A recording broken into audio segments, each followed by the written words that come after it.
Hello guys, இன்றைக்கி ஒரு டே in my life video தான் பார்க்க போகிறீங்க. காலையில் கொஞ்சம் லேட்டாக தான் எழுந்திரிச்சேன். ஏன்னா இன்றைக்கி செகண்ட் ஷிஃப்ட் தான், கேப் 10 மணிக்கு தான் வரும். ஸோ கொஞ்சம் லேட்டாக தான் எழுந்திரிச்சேன். காலையில் எழுந்திரிச்சு லஞ்ச் ப்ரிப்பேர் பண்ணிட்டேன். லஞ்சுக்கு ரைஸ், எக் புர்ஜி, அப்புறம் மோர் குழம்பு தான் பண்ணியிருந்தேன்.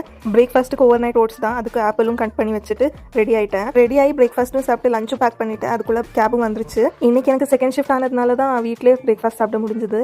ஃபர்ஸ்ட் ஷிஃப்ட்னா மோஸ்ட் ஆஃப் த டைம் நான் கேபில் உட்காந்து தான் பிரேக்ஃபாஸ்ட் சாப்பிடுவேன். Most of the time overnight oats தான் பிரேக்ஃபாஸ்ட்டுக்கு சாப்பிடுவேன். ஸோ ஓட்ஸ் பண்ணும்போதே நான் டிஃபன் பாக்ஸில் தான் பண்ணுவேன்.